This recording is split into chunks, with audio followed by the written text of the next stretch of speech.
Hello, my name is Hitesh Srivastava and this is my video blog. मैंने अभी एक video post किया था जिसमें मैंने बताया था कि why most of the assistant directors don't become directors. उसमें एक बहुत ही अच्छा कमेंट किया है जो कि बहुत ही वाजिब है, उसका जवाब देना बहुत ज़रूरी है, उसको एक्सप्लेन करना बहुत ज़रूरी है। जो क्रिएटिव वीडियो हॉलिक ने पूछा है, जिसमें उन्होंने लिखा है कि Kshitij bro, Sujoy Ghosh doesn't have any technical knowledge which he admits in an interview, quote up quote, they are hired for doing their job, that is not my shit, I explain them the scenes, rest वो lens लगाएं and he top notch director. So first of all, I don't believe कि सुजॉय घोष को technical knowledge नहीं है, क्योंकि मैं सुजॉय घोष के साथ काम कर चुका हूँ and I think he has sufficient technical knowledge. He might think that he does not have enough knowledge, जो कि बहुत सारे डायरेक्टर्स ऐसा सोचते हैं। लाइक किशोर कुमार को लगता था कि वो सिंगिंग के बारे में कुछ नहीं जानते हैं, हालांकि उन्हें ताल सरगम सबका अंदाज़ा था। तो उसी तरह बहुत सारे ऐसे डायरेक्टर्स हैं जो कभी कभी मॉडेस्टी की वजह से ऐसा बोल देते हैं कि मुझे उन्हें टेक्निकल नॉलेज नहीं है, पर उन्हें होती है टेक्निकल नॉलेज। इसका एक दूसरा वर्जन में मैं आपको बताऊंगा कि ये जो इन्होंने मैसेज किया है या कमेंट किया है, ये सही भी है कुछ हद तक, क्योंकि बहुत सारे ऐसे डायरेक्टर्स भी हैं जिनके साथ मैंने खुद काम किया है जो बहुत ही नोन थे। मैं नाम नहीं लूँगा किसी का, पर मैं बताता हूँ कि मैंने उनके साथ काम किया और उनको कुछ भी नहीं आता था और उसके बाद भी वो डायरेक्टर थे। और वो सक्सेसफुल डायरेक्टर है। मतलब कई बार मेरे को फिल्म शूट करते रहे, ऐसा लगता था कि ये पिक्चर नहीं चलेगी, क्योंकि डायरेक्टर तो कुछ भी नहीं कर रहा है, बेसिकली सारा काम तो असिस्टेंट डायरेक्टर कर रहे हैं। और ऐसे बहुत सारी फिल्मों में मैं काम कर चुका हूँ जहाँ पे सारा काम असिस्टेंट डायरेक्टर करते हैं और डायरेक्टर क्रेडिट लेता है। ऐसे एड फिल्म से मैंने काम किया जहाँ पे डायरेक्टर सीधे कॉपीराइटर या किसी कंपनी के एग्जीक्यूटिव से सीधे डायरेक्टर बन जाते हैं, क्योंकि डायरेक्शन में पैसा ज़्यादा है और सारा काम असिस्टेंट डायरेक्टर, चीफ एडी करते हैं, कैमरामैन करते हैं और क्रेडिट वो लेते हैं। क्रेडिट इसलिए हैं क्योंकि वो एजेंसी से डायरेक्टली डील करते हैं और वो ऐड वो लेके आते हैं, तो पैसा उनके थ्रू फ्लो करता है। तो ऐसे बहुत सारे फिल्म डायरेक्टर्स को मैं जानता हूँ जो पैसा लेके आते हैं, जो फाइनेंसर ढूंढ के लाते हैं, तो वो डायरेक्टर का नाम ले देते हैं, पर बाकी वो कुछ काम नहीं करते हैं।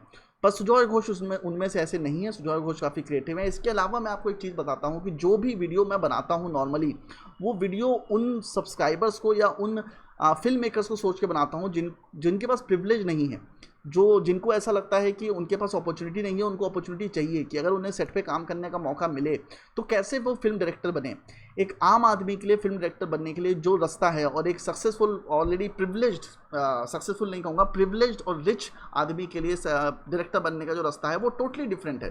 अभी आप अगर मानो कि सुनील शेट्टी अच्छी एक्टिंग करते हैं, तो आप ये भी जानते होंगे कि Sunil Shetty already rich kid थे। सुनील शेट्टी के पास ऑलरेडी पैसा था, उन्होंने अपनी पहली फिल्म फाइनेंस की थी। तो इस तरह बहुत सारे एक्टर्स, डायरेक्टर्स आए हैं फिल्म इंडस्ट्री में जिनके पास खुद का पैसा होता है और वो खुद से डायरेक्ट करते हैं पिक्चरों को, और उनको ज़रा टेक्निकल नॉलेज की ज़रूरत नहीं होती है। उसके पीछे मैं ये कहूँगा कि अगर आपके पास इतने रिसोर्सेज हैं कि आप इतना अच्छा क्रू हायर कर सकते हो, तो आप भी सक्सेसफुल डायरेक्टर बन सकते हो। पर ये वीडियोस उन लोगों के लिए नहीं है जो ऑलरेडी सक्सेसफुल हैं और जो ऑलरेडी रिच हैं दूसरी फील्ड में, और उनके पास इतना पैसा है कि वो best of the best crew hire कर सकें और उसके बाद फिल्में बना सकें। तो ये बिल्कुल सही है कि आपको डायरेक्टर बनने के लिए टेक्निकल नॉलेज की ज़रूरत नहीं है। अगर आपके पास दूसरे रिसोर्सेज हैं, जैसे बहुत सारे धर्मा के ऐसे डायरेक्टर हैं जिनको मैंने देखा है काम करते हुए, कई ऐसे डायरेक्टर हैं जिनके साथ मैंने एड फिल्म्स की हैं, जिनको शॉट टेकिंग भी नहीं आती, लेंसेज के बारे में नहीं पता है, लाइटिंग के बारे में नहीं पता है, उन्होंने पर क्रू बहुत अच्छा हायर किया हुआ है बिकॉज उनके पास पैसे हैं और उस क्रू को वो सिर्फ अपना एक विजन बताते हैं, या फिर उतना भी नहीं करना होता है, बेसिकली स्क्रिप्ट कोई और लिखता है, उसके लिए फिर बाद में वो स्टोरी बोर्ड राइटर बुलवाते हैं। Story board writer story boarding करता है। Story boarding basically shot bye shot taking होती है कि क्या फ्रेम बनेगा, वो फ्रेम फिर डीओपी को दिखाया जाता है, डीओपी अपने हिसाब से लाइटिंग करता है, डीओपी अपने हिसाब से फ्रेम सेट करता है। वो सिर्फ जाके डायरेक्टर का काम होता है, वो सिर्फ एक्टर को जाके समझाना होता है कि तुम यहाँ से ऐसा करो, यहाँ से ऐसा करो, यहाँ से ऐसा करो। उसमें जो ब्लॉकिंग होती है और जो डायलॉग याद भी करवाने होते हैं वो भी असिस्टेंट डायरेक्टर करवाते हैं। और कई बार तो ये भी होता है कि असिस्टेंट डायरेक्टर को डायरेक्टर समझा देता है कि उसको क्या चाहिए, और उसके बेसिस पे असिस्टेंट डायरेक्टर जाके एक्टर्स को समझाते हैं और एक्टर्स उसके बेसिस पे एक्टिंग करते हैं। ये सही है कि टेक्निकल नॉलेज बहुत ज़रूरी नहीं है, पर अगर आप सुजॉय घोष का हिस्ट्री देखें, मतलब कि बेसिकली वो एक लंदन से फाइनेंस किया हुआ है, उन्होंने एमबीए किया हुआ है, उसके बाद वो रॉयटर्स में काम करते थे। 98 में उन्होंने क्विट किया, 2003 में उनकी अपनी फिल्म आई, उन्होंने किसी को असिस्ट नहीं किया, जहाँ तक मैं जानता हूँ उन्होंने किसी को असिस्ट नहीं किया।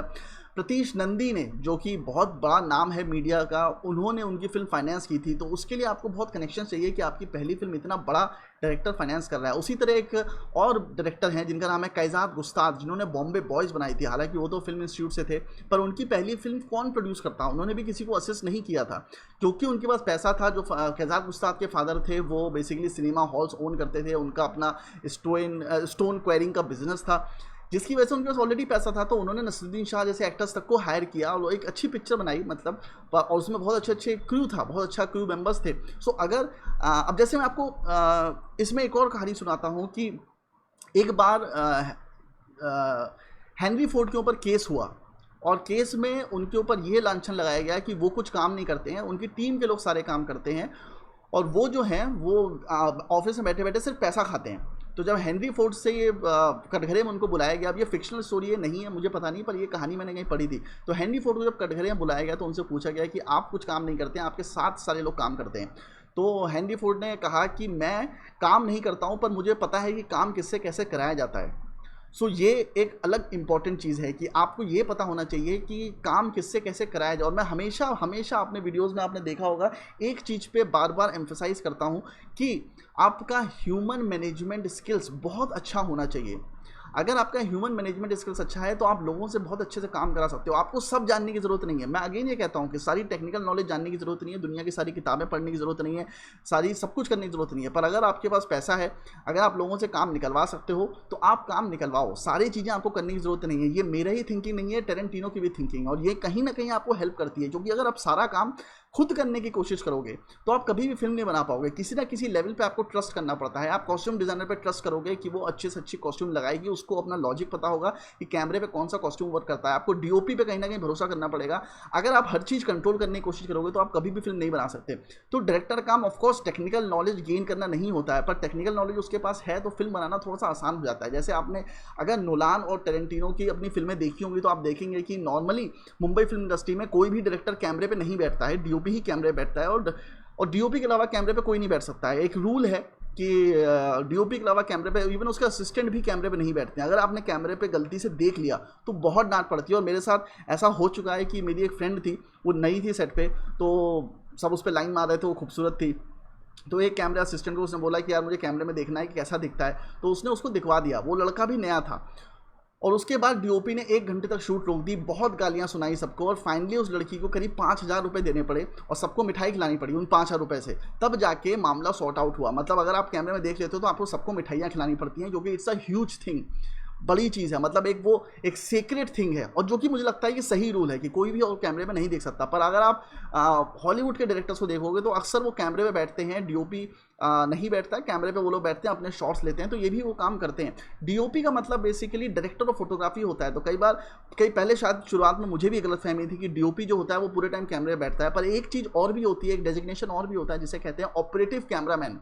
सो ऑपरेटिव कैमरामैन कैमरे बैठता है, और डायरेक्टर ऑफ फोटोग्राफी कुर्सी पे बैठा होता है, उसको गाइड करता है कि उसे किस तरह के शॉट लेने हैं, वो मॉनिटर बैठ के उसको राइट और रॉन्ग बताता है। तो बेसिकली डायरेक्टर का काम ये होता है कि सब कुछ सही जा रहा है कि नहीं जा रहा है।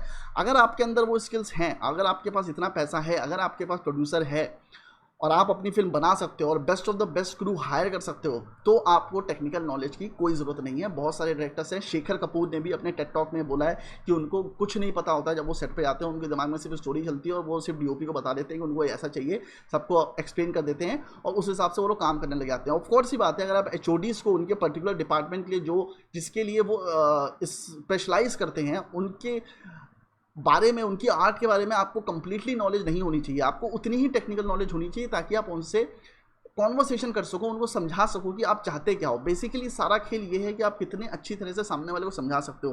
तो ये बिल्कुल गलत नहीं है कि टेक्निकल नॉलेज नहीं है। हालांकि मैं ऐसे ऐसे डायरेक्टर्स के बारे में जानता हूँ। जब मैं बीआर फिल्म स्टूडियो में अपनी फिल्म एडिट करवा रहा था तो वहाँ पर मुझे इतने अच्छे अच्छे किस्से सुनने को आते थे कि जैसे नागेश कुकनूर है, नागेश कुकनूर का कान इतना तेज है, वो लोग बताते हैं कि वो डॉल्बी और मोनो और स्टीरियो साउंड और 5.1 तीनों में, चारों मतलब जितने भी साउंड सेटअप्स होते हैं सबके बीच में डिफरेंसेस बता सकता है सिर्फ सुन के। और ऐसा हुआ भी है कि एक बार एक म्यूज़िक प्लेयर स्टीरियो बजा रहा था और उसको बता रहा था कि 5.1 बजा रहा है, तो उसने कहा कि 5.1 हो ही नहीं सकता है। वो पीछे कंसोल में आता है और देखता है कि एक्चुअली में स्टीरियो बज रहा था। तो ये उसकी टेक्निकल नॉलेज है। कमल हासन की टेक्निकल नॉलेज बहुत ज़्यादा है, आमिर खान की टेक्निकल नॉलेज बहुत ज़्यादा है। और जिनकी टेक्निकल नॉलेज होती है उनके पास एक एज होती है कि उनको कोई ब्लैकमेल नहीं कर सकता। जब मैं बार बार ये बोलता हूँ कि आपके पास टेक्निकल नॉलेज होनी चाहिए, तो कहीं ना कहीं मैं अपने पर्सनल एक्सपीरियंस से भी बोलता हूँ, क्योंकि मेरे साथ ऐसा हुआ है कि जब मैं अपनी फिल्में बना रहा था तो टेक्निकल नॉलेज की समझ ना होने के कारण कई बार जो सामने टीम वाला होता है वो आपको मैनिपुलेट करता है, वो आपको कुछ कॉम्प्लेक्स चीज़ें बताएगा और बताएगा कि ये चीज़ क्यों नहीं हो सकती। लाइक मेरी पहली फिल्म में भी मेरे को बार बार ये बताया गया था कि दिन में 10 से 4 के बीच में शूट नहीं हो सकता, तो डीओपी शूट नहीं करता था। तो 10 से 4 हम लोग सारा क्रू वेस्ट होके बैठा रहता था, तो हम लोग सुबह 3 घंटा शूट करते थे, शाम को 2 घंटा शूट करते थे, जिसकी वजह से मेरी एम्फी कोरी का जो शेड्यूल था जो कि 20 दिन में ख़त्म हो सकता था वो 2 महीने में ख़त्म हुआ। बाद में जब शूट ख़त्म होने वाला था, कैमरा ऑपरेटर ने बताया कि हाँ उनके पास फिल्टर्स पड़े हुए हैं और फिल्टर्स का यूज़ करके वो लोग दिन में शूट कर सकते थे, पर उन्होंने नहीं किया। कैमरा ऑपरेटर भी इतना नालायक था कि उसने मुझे लास्ट डे ही बताया कि उनके पास फिल्टर्स पड़े हैं, इतने दिन नहीं बताया जबकि मैं उसको कैमरे का पैसा दे रहा था। तो क्योंकि मुझे वो सारी चीज़ें नहीं पता थी इसलिए वो मेरे साथ खेल गया। अगर मुझे पता होता कि फ़िल्टर के इस्तेमाल से मैं दिन में शूट कर सकता हूँ तो वो प्रॉब्लम मुझे नहीं होती। ऐसी एक मैं बहुत बड़े एड फिल्म के बारे में आपको बताता हूँ, अगेन नाम नहीं बताऊँगा। तो वहाँ पे जो डीओपी था वो थोड़ा सा लेजी था, तो डायरेक्टर ने उसको कहा कि अब हम वाइड से क्लोज शॉट में जाएंगे। तो डीओपी ने बोला कि एक काम करो, वो 100 का लेंस लेके आ जाओ। तो डायरेक्टर उसके पास गया, उसने बोला कि अगर मैंने कहा है क्लोज जाना है तो लेंस मत चेंज करो, तुम उधर जाओ। तो डीओपी बेसिकली लेजिली क्या कर रहा था कि वो लेंस चेंज कर रहा था वहीं पे बैठे हुए, उसको बेसिकली उस कैरेक्टर के पास में जाना था वो सेम लेंस के ऊपर। तो वो चीज़ डायरेक्टर को क्योंकि पता थी कि ये लेजिली काम कर रहा है, क्योंकि कई बार जो इक्विपमेंट्स होते हैं वो इतने हैवी होते हैं कि डीओपी आलस में उनको आगे बढ़ाने के बजाय वहीं पे खड़े खड़े लेंस चेंज करके शूट करता रहता है। चीटिंग करते हैं हम लोग बेसिकली। सो चीटिंग मतलब वो वाला चीटिंग नहीं, चीटिंग मतलब जो वो फिल्म में एक शब्द होता है चीटिंग, मतलब कि आप डिफरेंट चीज़ों में आप वो सब कुछ विजन में नहीं दिख रहा होता, सब कुछ फ्रेम में नहीं दिख रहा होता है, तो आप कुछ चीज़ों को चीट कर सकते हो, आप लोकेशन चीट कर सकते हो, आप एंगल चीट कर सकते हो, बहुत सारी चीज़ें चीट कर सकते हो। तो उसको उस चीटिंग की मैं बात कर रहा हूँ बेसिकली। सो अगर आपको टेक्निकल नॉलेज है तो आपको कोई उल्लू नहीं बना सकता। लाइक जब मैं एडिटिंग में भी बैठता था तो जो एडिटर थे वो मेरे को अक्सर बताते थे कि क्षितिज ये पॉसिबल नहीं है, ये वाला फुटेज यहाँ पे ऐसे नहीं लग सकता, ये फुटेज ख़राब हो गया, ये इसका ऐसा हो गया, इसका वैसा हो गया। फिर वो फुटेज जब मैं घर पर आके चलाता था तो वो फुटेज सही चल रहा होता था, पर वो आलस में कई बार फुटेज नहीं लगाते थे, या उसका एक पर्सनल ओपिनियन होता था कि फुटेज नहीं लगाना चाहिए, तो या मुझे कन्विंस करने के बजाय वो मुझे फोर्स करता था कि मैं उसी तरह से उस पर्टिकुलर चीज़ को लगाऊं। अब क्योंकि मुझे एडिटिंग की नॉलेज नहीं थी, मुझे ये नहीं पता था सॉफ्टवेयर कैसे वर्क करते हैं, मैं उसको अपने विजन बताता था कि अच्छा हम कुछ ऐसा कर सकते हैं, अच्छा हम कुछ ऐसा कर सकते हैं। नहीं, they would keep telling me कि नहीं ऐसा नहीं हो सकता। कई डीओपीज 5 बजे के बाद कैमरा बंद करके खड़े हो जाते हैं कि नहीं लाइट नहीं है, अब हम शूट नहीं कर सकते। तो ये भी मेरे साथ एक्सपेरिमेंट हुआ है। अगर आपको टेक्निकल नॉलेज है और आपको पता है कि आप कितना आईएसओ हैंडल कर सकते हो as an independent filmmaker, तो आप उसको बोलोगे एक काम करो तुम आईएसओ बढ़ाओ और शूट करो। जो कि मेरे साथ ऐसा हुआ है, मैं कुछ एड फिल्म शूट करा था जो कि बहुत लो बजट थी, वहाँ पे शूट करते टाइम लाइट थोड़ी कम हो गई, तो डीओपी ने कहा कि अब आगे शूट नहीं हो सकता। तो मैंने डीओपी को बोला कि एक काम करो आईएसओ बढ़ाओ, सेम लाइट में शूट करो, क्योंकि एड हमको खत्म करना है। We don't have the privilege कि हम अगले दिन फिर वापस आके शूट करें। उस रात को शूट खत्म करना था किसी भी तरह, हमने शूट खत्म किया और शूट का रिजल्ट ठीक निकल के आया। मुझे पता था टेक्निकली कि ये पिक्चर जो हम लोग बना रहे हैं, जो एड फिल्म हम लोग बना रहे हैं, वो हॉल में रिलीज़ नहीं होने वाला है, वो यूट्यूब पे ही रिलीज़ होगा। तो इसलिए मुझे पता था कि अगर थोड़ा बहुत आईएसओ होगा तो मैं उसको पोस्ट में मैनेज कर सकता हूँ। यहाँ पे मेरी टेक्निकल नॉलेज काम आती है। पर अगर आपके पास बहुत प्रिविलेज है और आप अगले दिन शूट कर सकते हो तो आपको इन सब चीज़ों की प्रॉब्लम नहीं होती है। तो अगर सुजॉय घोष को इन सब चीज़ों के बारे में नहीं पता है देन इट्स कम्प्लीटली फाइन, क्योंकि पहली पिक्चर से उसको बजट मिल रहा है। और जो ये लो बजट की बात बार बार होती है ना कि मतलब इन्होंने लो बजट में फिल्म बनाई, लाइक कई लोग बोलते हैं झंकार बीट जो थी वो बहुत ही लो बजट फिल्म थी। उसका आप बजट देखोगे ना तो उस बजट में एक्चुअली जो 9 बजट वाली फिल्म है वो 5-6 9 बजट वाली फिल्म बन जाएंगी। 9 बजट का मतलब ये होता है कि आपके एक्चुअली कोई बजट नहीं है। उसका मतलब ये नहीं कि आपके पास 5 करोड़ रुपए पड़े हुए हैं या 2 करोड़ रुपए पड़े हुए हैं और आप जूही चावला जैसे एक्टर को हायर कर रहे हो, ये मतलब नहीं होता है। 9 बजट का मतलब है आपका सिर्फ कैमरा है और साउंड सेटअप है और लोकेशंस भी नहीं है, सिर्फ एक्टर्स हैं जो कि अननोन एक्टर्स हैं जिनको आप पैसा भी नहीं दे पा रहे हो और आप शूट कर रहे हो। तो लोगों ने अपनी अपनी डेफिनेशन बना रखी है लो बजट और 9 बजट की, पर एक्चुअली 9 बजट तभी होगा जब आपके पास एक्चुअली 9 बजट होगा। आपके पास बजट है तो प्रॉब्लम। अभी मैं एक ट्रेलर का रिव्यू भी करने वाला हूँ। उस ट्रेलर रिव्यू में मैंने एक ट्रेलर देखा था जो कि सनडांस में पिक्चर 2 साल पहले रिलीज़ हुई थी कॉस्मोस करके, और बताया जा रहा था कि वो एकदम नो बजट फिल्म है और लो बजट में बनाई गई है, ये है वो है। तो उसकी मेकिंग कुछ दिन पहले मैंने देखी और उसमें मेकिंग में जो सेटअप था वो देख के मैंने नीचे कमेंट भी किया कि मैंने कहा भाई इसका जो लो बजट या नो बजट का जो कॉस्ट है उसमें इंडिया में 5-6 पिक्चरें बन जाती।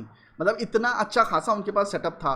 तो मुझे समझ में नहीं आता कि लोगों की क्या डेफिनेशन है लो बजट और नो बजट की। खैर anyways we are not talking about that. So मेरे कहने का मतलब ये है कि ऑफकोर्स टेक्निकल नॉलेज आपको ज़रूरत नहीं है। अगर आप रिच हो, आपके पास प्रोड्यूसर है, आपके पास अच्छी थिंकिंग है। बहुत सारे ऐसे डायरेक्टर्स हैं जिनको टेक्निकल नॉलेज नहीं होती, पर उनको फ़र्क नहीं पड़ता क्योंकि वो प्रिविलेज होते हैं, उनके कॉन्टैक्ट्स अच्छे होते हैं, वो कर लेते हैं। पर जिस लेवल पे आप हो, जिन लोगों से मैं बात कर रहा हूँ, उनके पास वो प्रिविलेज नहीं है, उनके पास पैसे भी नहीं होते हैं, सारा काम कभी कभी खुद करना पड़ जाता है। कभी ऐसा भी हो सकता है कि जिस लड़के को आपने बुलाया है डीओपी करने के लिए वो भाग जाए। मेरे साथ ऐसा हुआ है जब मैं एम्फी गौरी का ट्रेलर, जो आप देखोगे मेरे वीडियो, मेरे चैनल में सबसे पहला जो वीडियो पड़ा है वो एम्फी गौरी का ट्रेलर ही है। तो वो जब मैं बना रहा था तो एक लड़के को हमने उससे बात करी, उसके पास 550D कैमरा हुआ करता था, तो उस कैमरे को लेके हमने सोचा कि हम पूरा शूट करेंगे। And the way he was shooting, he was pretending to be very professional. वो हमसे पैसा नहीं ले रहा था, क्योंकि वो पैसा नहीं ले रहा था तो वो अपने एटीट्यूड दिखाता था, अपने हिसाब से शूट करता था, जिसकी वजह से शॉट्स अच्छे नहीं आ रहे थे। पर 2 दिन बाद क्या हुआ, पर हम लोग एनीवेज शूट कर रहे थे। 2 दिन बाद क्या हुआ कि उसने बोला कि उसको एक शादी में जाना है, साउथ में कोई शादी कवर करने आना है जहाँ पे उसे अच्छा पैसा मिल रहा है, तो वो शूट नहीं कर पाएगा ट्रेलर जो हमारा है। तो एक दिन तक तो हम लोग डिमोटिवेटेड बैठे रहे कि अब हम लोग शूट नहीं कर पाएंगे अपना ट्रेलर बनाने के लिए। हमारे पास जो एक कैमरा था वो कैमरा भी अब हमारे पास नहीं है, पर मेरे पास उस टाइम पे एक छोटा सा कैमरा पड़ा हुआ था। तो मैंने डिसाइड किया कि कुछ नहीं होता है तो हम इसी पे शूट करते हैं। तो रात को 12 बजे हमने शूट करना शुरू किया, जो मन में आया हमने उसको शूट किया और उसके बाद चीज़ें बनाई। तो कई बार क्या होता है कि आप हैंडीकैप हो जाते हो इक्विपमेंट की वजह से या नॉलेज की वजह से, तो वो हैंडीकैप आपको हटाना है। अगर आपको टेक्निकल नॉलेज है तो आपको कोई हैंडीकैप नहीं कर सकता। अगर एक मोमेंट पे आके डीओपी बोलता है कि मैं शूट नहीं करूंगा, तो आपको प्रॉब्लम होगी। मेरा जो अपना एक्सपीरियंस है वो ये है कि जब मेरे साथ मेरे डीओपी की लड़ाई हुई थी तो उसने मुझे बताना शुरू कर दिया था कि तुम लेंस बताओ कौन से लगाने, और मुझे लेंसेज की नॉलेज नहीं थी। सो मेरे लिए प्रॉब्लम क्रिएट हुई। तो जो भी मेरे वीडियोस बनते हैं वो बेसिकली उन डायरेक्टर्स के लिए नहीं है जो बहुत ही सक्सेसफुल डायरेक्टर है। अगर आप शॉर्टकट अपनाना चाहते हो, अगर आप वो एग्जाम्पल्स ले रहे हो, तो उनकी लाइफ भी चेक करो पहले कि उनकी लाइफ है क्या, उन्होंने बनाई कैसे है पिक्चर। आप सीधे इस कंक्लूजन पे नहीं पहुंच सकते कि उसको टेक्निकल नॉलेज नहीं है तो मैं भी टेक्निकल नॉलेज गेन नहीं करूंगा, उसने उतनी मेहनत नहीं करी तो मैं भी उससे कम ही मेहनत करूंगा या उसके बराबर ही मेहनत करूंगा। नहीं, उसकी जर्नी अलग थी, आपकी जर्नी अलग है। ज़रूरी नहीं है सब उतने प्रिविलेज्ड हों, ज़रूरी नहीं है सबके पास उतने प्रोड्यूसर्स हों, ज़रूरी नहीं है सबके पास उतने कॉन्टैक्ट्स हों। तो अगर आपके पास कॉन्टैक्ट्स नहीं है, प्रिविलेज नहीं है, पैसा नहीं है, तो आपको टेक्निकल नॉलेज गेन करनी पड़ेगी। द होल फंडा behind all these things is just one, and that is you have to make your fucking film. And whatever I am telling you are the disclaimers or the warnings of what possibly can happen on your film set. और आप उस time पे उस obstacle को कैसे face करो। अगर आपके सेट पे 5 दिन बाद ऐसी कोई टेक्निकल प्रॉब्लम आती है जिसका आपको सोल्यूशन नहीं पता, तो आप बैठ के पढ़ने थोड़े लगोगे कि एक हफ्ते में चिल करता हूँ और बैठ के पढ़ाई करता हूँ उस टेक्निकल नॉलेज की, उसके बाद फिल्म शूट करूँगा। नहीं, आप नहीं कर सकते। मेरी फिल्म जब मैं लासा फोर्ट शूट कर रहा था, 4 दिन के बाद किसी टेक्निकल फॉल्ट की वजह से हार्ड डिस्क में जितना भी डेटा था, एक आदमी की गलती की वजह से सब कुछ डिलीट हो गया। 4 दिन का पूरा शूट डिलीट हो गया। हम लोग पैनिक में आ गए। और उस टाइम पे जब मुझे, क्योंकि मैं सॉफ्टवेयर इंजीनियर हूँ, मुझे पता था कि किसी भी हार्ड डिस्क में डेटा कभी भी डिलीट नहीं होता है, आप कभी भी उसे रिकवर कर सकते हो अगर आपने उसके ऊपर कुछ दोबारा से राइट नहीं किया है, तो दोबारा से उसके ऊपर कुछ कॉपी नहीं किया है तो। सो मैं वो एक फ्रेंड के पास ले गया और मैंने उसके सिस्टम पे, जो कि उसका सिस्टम बहुत हाई कॉन्फ़िगरेशन था, एडिटिंग सेटअप था, उसके ऊपर स्टेलर फिनिक्स करके एक सॉफ्टवेयर डाला। रात भर कुछ 12 घंटे वो सिस्टम चलता रहा लगातार, क्योंकि 4 टेराबाइट की वो हार्ड डिस्क थी, उसका डेटा रिकवर करने में टाइम लगा। 98% फुटेज हमने रिकवर किया, मतलब 2% फुटेज करप्ट हो गया था, कुछ शॉट्स नहीं मिले हमको, पर 98% फुटेज हमने वापस डिस्कवर किया। अगर मुझे टेक्निकल नॉलेज नहीं होती, मेरे पूरे क्रू में किसी को नॉलेज नहीं थी क्योंकि कोई भी इंजीनियर नहीं था, अगर ये नॉलेज मुझे नहीं होती तो हम लोग वापस शूट शुरू कर देते, हम लोग और पैसा वेस्ट करते उन सब चीज़ों के ऊपर। पर क्योंकि मुझे इस चीज़ की नॉलेज थी, मुझे टेक्निकल नॉलेज थी, तो मैंने वो डेटा रिट्रीव कर दिया। सो नॉलेज जो है वो आपको हर जगह हेल्प ही करेगी, वो एडिशनल एडवांटेज ही है। तो उसमें कभी ये मत सोचो कि उसने ऐसा नहीं किया तो मैं ऐसा नहीं करूँगा। अगर आप उस लेवल के प्रिविलेज्ड हो, अगर आपको मौका मिलता है तो आपको लर्न करने की कोई ज़रूरत नहीं है। पर जिस लेवल पे आप हो, जहाँ पे आपको अपनी फिल्म बनानी है, सब कुछ खुद से ही करना है। मैं हमेशा कहता हूँ कि इंडिपेंडेंट फिल्म मेकर जो होता है वो बेटी का बाप होता है, उसको हर जगह अपनी पगड़ी रखनी पड़ती है, सारा काम खुद करना पड़ता है। मेकअप भी शायद खुद करना पड़े, दूसरे एक्टर्स का कॉस्ट्यूम भी शायद खुद से जुगाड़ करनी पड़े, लोकेशन का भी जुगाड़ करना पड़े, कैमरे का भी जुगाड़ करना पड़े, कई बार खुद कैमरा भी ऑपरेट करना पड़े, कुछ भी करना पड़ सकता है आपको। तो आप हर उस चीज़ के लिए तैयार रहिए। सबको ये मौका नहीं मिलता है कि धर्मा में आप बैठे हुए हैं, बहुत सारे टेक्निकल क्रू है जो सालों से एक्सपीरियंस है, जिनके लिए आपको कुछ करना ही नहीं है। कई ऐसे डीओपी से मैं मिला हूँ जो मुझे ये बताते हैं कि उनको बहुत ज़्यादा टेक्निकल नॉलेज नहीं है। Even DOPs, director of photography, मुझे बताते हैं कि उनको बहुत ज़्यादा टेक्निकल नॉलेज नहीं है, पर उनको पता है कि क्या लेना है। और पिछले 10 साल से वो सिर्फ क्या करते हैं, वो किसी एक कंपनी को फ़ोन करते हैं कि 1 ट्रक लाइट भेज दो। वो ये भी नहीं पता करते हैं कि मार्केट में कौन सी लाइट आ गई, वो अपने आप को अपडेट नहीं करते हैं। पर ऐसे डीओपीज भी समय के साथ गायब होते चले जाते हैं, उनका नाम नहीं होता है, क्योंकि फिल्म लाइन में एक्टर के अलावा जितनी भी फील्ड्स हैं वहाँ पे कहीं भी बहुत ज़्यादा रिकग्निशन नहीं है, पैसा भी नहीं है, रिकग्निशन भी नहीं है, जिसकी वजह से धीमे धीमे लोगों का इंटरेस्ट भी लूज हो जाता है और वो लर्न करना बंद कर देते हैं।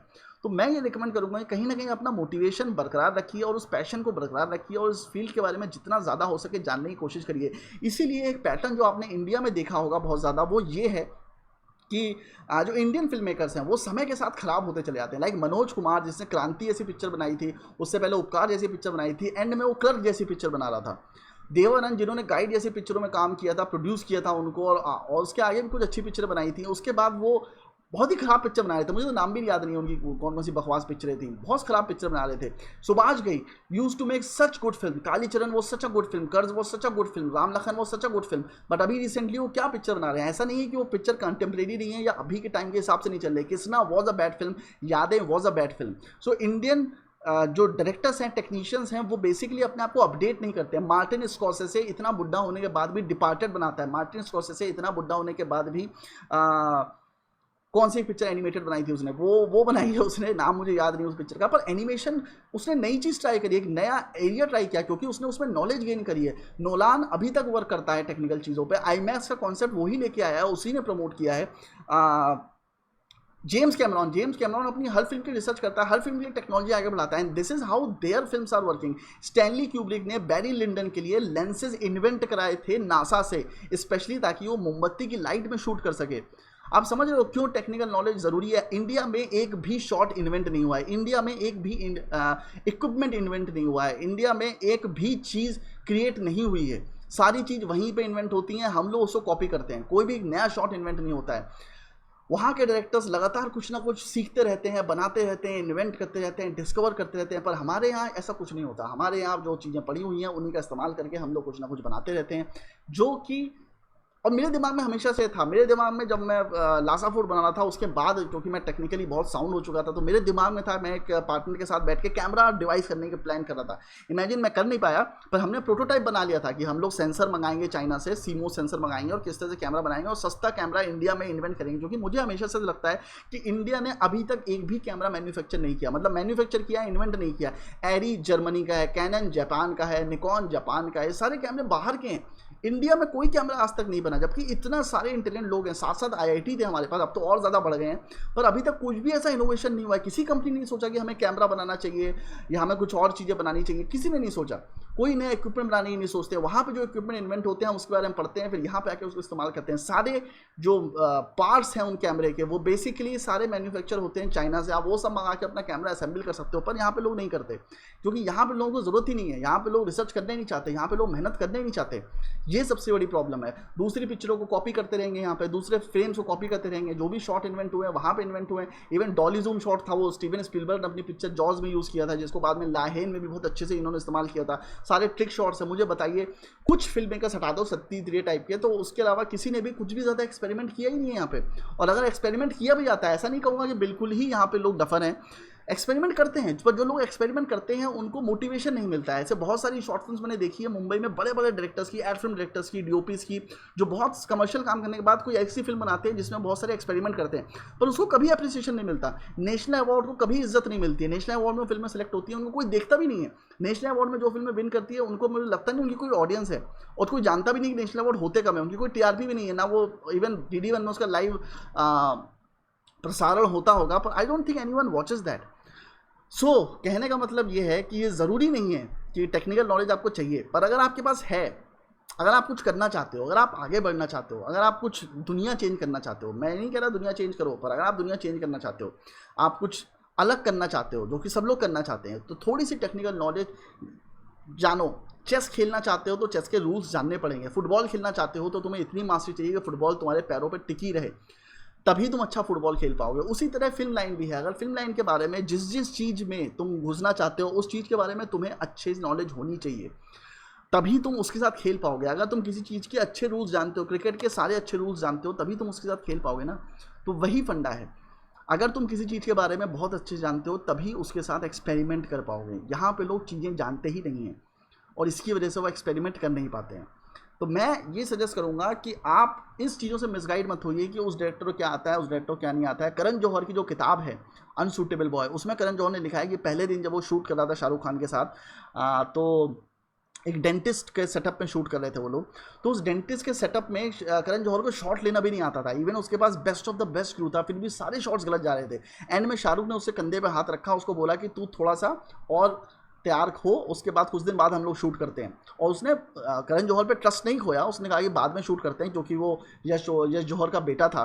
तो करण जौहर को उसने मोटिवेट किया, उसे पता था कि भाई पैसा बहुत मिल रहा है उसे, शाहरुख खान पैसों के लिए काम करता है, उसको कोई मतलब नहीं रहता इन सब चीज़ों से। सो उसने करा वो पिक्चर, पैसा लिया अच्छा खासा, और बाद में उसने करी वो पिक्चर। पर करण जौहर को उस टाइम पे कुछ नहीं आता था। मुझे अभी भी डाउट है करण जौहर को टेक्निकल नॉलेज होगी, कुछ भी नहीं होगी, पर उसे ज़रूरत नहीं है। He has best and the best of the crew who handles everything for him. He does not have to care anything about it. He just sits on the monitor and says yay or nay. He just says okay and NG, nothing else. There are so many assistants who work for him, and this is how it happens. तो बिल्कुल भी misguide होने की ज़रूरत नहीं है। अगर आप बहुत प्रिविलेज्ड हैं, और मेरे को लगता नहीं मेरा कोई भी सब्सक्राइबर ऐसा है जो बहुत ही प्रिविलेज्ड है, क्योंकि अगर आप बहुत प्रिविलेज्ड है तो आपको ये वीडियोस देखने की ज़रूरत नहीं है, आप सीधे अपना क्रू हायर करोगे, अपनी फिल्म बनाना शुरू कर दोगे। तो जो मेरे सब्सक्राइबर हैं बेसिकली वो ऐसे हैं जिनके अंदर आशाएँ हैं, जो पैशनेट हैं, पर उनके पास रिसोर्सेज नहीं है। तो अगर आपके रिसोर्सेज नहीं है तो आपका सबसे बड़ा रिसोर्स आपका नॉलेज है, और नॉलेज फ्रीली अवेलेबल है। तो आप जितना गेन कर सकते हो आप उतना गेन करो, और वो आपको हेल्प करेगा। सो इसी के साथ मैं ये व्लॉग बंद करता हूँ, और जल्दी मिलते हैं नेक्स्ट व्लॉग के साथ। Bye bye.